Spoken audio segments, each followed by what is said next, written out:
Good morning to all of you. Previous video में आपको alcohol के बारे में पढ़ाए थे। एल्कोहल क्या होता है, एलिफेटिक यौगिकों के हाइड्रॉक्सिल व्युत्पन्न को हम क्या कहते हैं, एल्कोहल कहते हैं। इस चैप्टर में आपको नया हेडिंग आपको पढ़ाने चल रहा है। सेकेंड केमिस्ट्री का सेकेंड चैप्टर है एल्कोहल, फिनॉल और ईथर। तो पहले एल्कोहल के बारे में कम्प्लीटली आपका पढ़ा चुके हैं। अब फिनॉल के बारे में आइए पढ़ाते हैं। फिनॉल क्या होता है, एरोमेटिक यौगिकों के हाइड्रॉक्सिल व्युत्पन्नों को, एरोमेटिक यौगिकों के हाइड्रॉक्सिल व्युत्पन्नों को हम क्या कहते हैं, फिनॉल कहते हैं। The derivative of hydroxy of aromatic compounds is equal to phenol. Phenol किससे जुड़ा रहता है, बेंजीन रिंग में जब OH जुड़ जाता है, बेंजीन रिंग में जब क्या हो जाए, OH जुड़ जाए तो उसी को क्या कहते हैं, फिनॉल कहते हैं। इस फिनॉल का स्ट्रक्चर फार्मूला है, क्या होता है, स्ट्रक्चरल फार्मूला, जिसको संरचना सूत्र कहते हैं। ठीक है ना जी। अगर इसका मॉलिक्यूलर फार्मूला देखोगे, मॉलिक्यूलर फार्मूला जिसको हम अणु सूत्र कहते हैं, C6H5OH। पूछा जा मॉलिक्यूलर फार्मूला क्या है, तो C6H5OH हो गया। ठीक है ना जी, अणु सूत्र है। अब फिनॉल जो होता है ये किस नेचर का होता है, पूछा जाता है, नेचर बताइए इसका।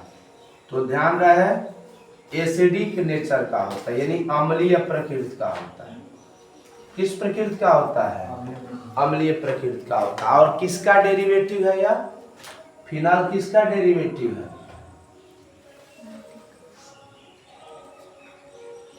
एरोमेटिक डेरिवेटिव होता है, एरोमेटिक डेरिवेटिव ऑफ OH। ठीक है ना, OH का एरोमेटिक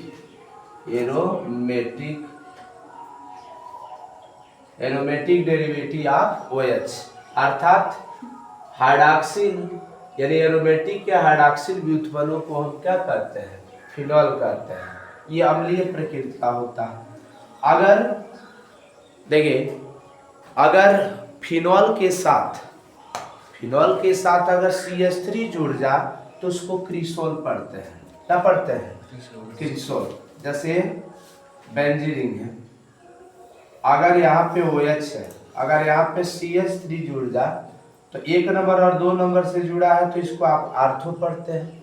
ठीक है ना, क्या पढ़ते हैं, आर्थो क्रिसोल पढ़ते हैं। देखिए इसका आईपीएसी नाम लिखना हो तो 2 मेथिल लिखेंगे। क्या लिखेंगे, 2 मेथिल। पूरे रिंग को हम फिनॉल कहेंगे, 2 मेथिल फिनॉल हो जाएगा। उसी तरह अगर 1 नंबर और किससे जुड़ जाए, अगर 4 नंबर से CH3 जुड़ जाए तो इसको याद रखे रहना, पैराक्रिसोल पढ़ते हैं। क्या पढ़ते हैं, पैराक्रिसोल पढ़ते हैं। अब फिनॉल के बारे में इस और भी जाने, ठीक है ना। अगर डबल हाइड्रॉक्सिल आयन, अगर डबल OH जुड़ा हो, डबल OH जुड़ा हो तो इसको क्या पढ़ोगे, इसको कहेंगे साइक्लोहेक्सिन 1,2 डाइयाल। क्या लिखेंगे, साइक्लोहेक्सिन 1,2 डाइयाल।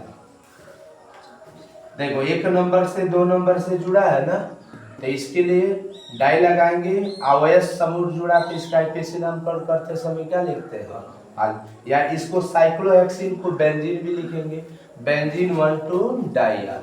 ठीक है ना जी। अब आइए आपको इसका प्रोडक्शन मेथड पढ़ाते हैं कि इसको कैसे प्रिपेयर किया जाता है। ठीक है ना जी, production method of phenol, production methods of phenol.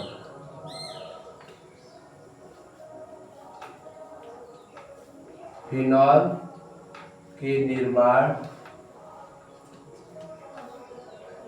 की विधियां। फिनॉल के निर्माण की विधियां, सबसे पहले हम किससे अगर क्रिया, बेंजीन रिंग की क्रिया अगर क्षार से करा दी जाए, ठीक है, इससे बेंजीन की क्षार से, बेंजीन की क्षार से क्रिया द्वारा reaction of benzene with base, benzene की क्षार से क्रिया कराया जाए तो क्या बनेगा? अगर ये बेंजीन है,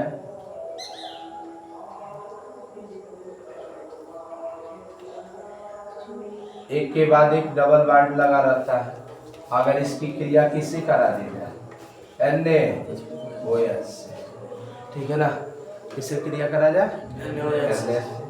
तो ये OH यहाँ पे चला जाएगा, ठीक है ना, यहाँ पर क्लोरोबेंजीन लिखिएगा, पहला किससे लिखेंगे? क्लोरोबेंजीन, यहाँ पर क्लोरोबेंजीन लिखेंगे, reaction of chlorobenzene with base, Cl से क्रिया करा जाएगा, तो NaCl यहाँ पे आ जाएगा, ठीक है ना, और यहाँ पर क्या बचेगा? OH आ जाएगा। अरे इसी को हम क्या कहते हैं? फिनॉल कहेंगे, ठीक है ना, क्या कहेंगे? फिनॉल हो गया। दूसरा नंबर बेंजीन डाइएजेनियम क्लोराइड से, ठीक है ना, किससे क्रिया? Benzene diazonium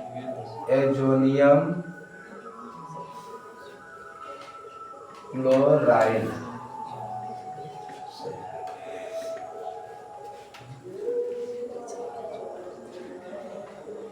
from benzene diazonium chloride, benzene diazonium chloride, benzene diazonium chloride से अगर क्रिया कराना हो तो कैसे क्रिया कराएंगे? ठीक है ना, बेंजीन डाइएजोनियम क्लोराइड का सूत्र होता है N2 पॉजिटिव और Cl नेगेटिव हो गया, ठीक है ना जी।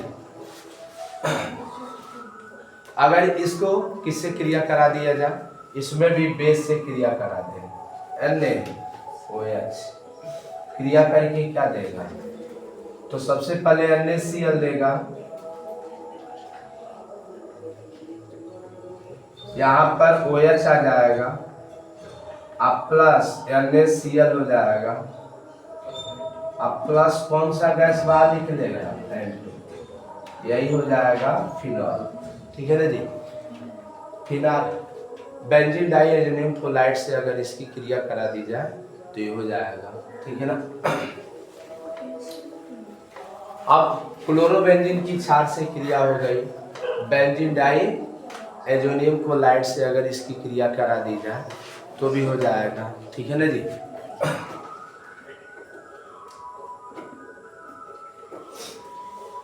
देखिए यहाँ पर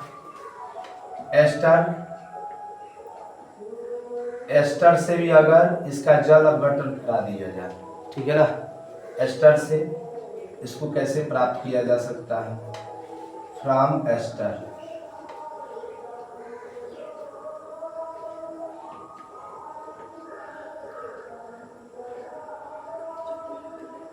यहाँ पर अगर एक फिनॉल एस्टर है, ठीक है ना, यहाँ पर CO C2H5 होगा, CH3CO, इसमें COO C2H5, ठीक है ना, C2H5 और ये बेंजीन, ठीक है ना। अब प्लस इससे क्रिया करा दिया जाए CH3CO, यहाँ पर CH3 रहने देगा। अब प्लस अगर इसका जल अपघटन करा दिया जाए H2O से, जल अपघटन कराएंगे तो क्रिया करके क्या बना लेगा, ये फिनॉल बनाएगा OH, अब बनेगा क्या CH3COH हो जाएगा, ठीक है ना। तो हाँ एस्टिक ये आपका फिनॉल हो जाएगा। इसको एसिटोफिनोन के नाम से जानते हैं, एस्टर है। अब यहाँ पे फिनॉल प्रोडक्ट प्राप्त हो गया। अब इसका पूछा जाए कौन कौन सी फिजिकल प्रॉपर्टीज होते हैं। Physical properties of phenol, phenol के कौन कौन से भौतिक गुणधर्म होते हैं, इसको आपको जानना है। पहला नंबर जो होता है, फिनॉल जो होता है अम्लीय प्रकृति का होता है, phenol is acidic nature. Second number, इसका जो बॉइलिंग पॉइंट होता है, क्वथनांक जिसको कहते हैं, 182 डिग्री सेल्सियस होता है। कितना, 182 डिग्री सेल्सियस ये BP होती है, बॉइलिंग पॉइंट होता है, ठीक है ना। थर्ड नंबर होता है, यह जो होता है जल में कम विलय होता है, अल्प विलय, लेकिन कार्बनिक विलायकों में क्या होता है, अधिक विलय होता है। It is dissolve to the maximum in organic solvents.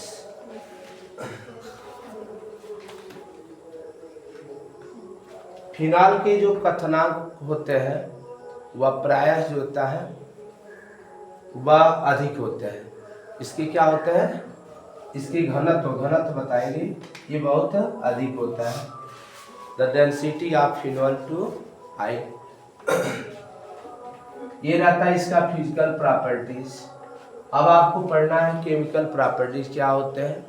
आपको नेक्स्ट वीडियो में केमिकल प्रॉपर्टी के बारे में पढ़ाएंगे कि फिनॉल की केमिकल प्रॉपर्टीज क्या है। ये वीडियो अच्छी लगी हो तो आप कृपया इसे लाइक करें और मेरे चैनल को सब्सक्राइब करें। Thank you for watching.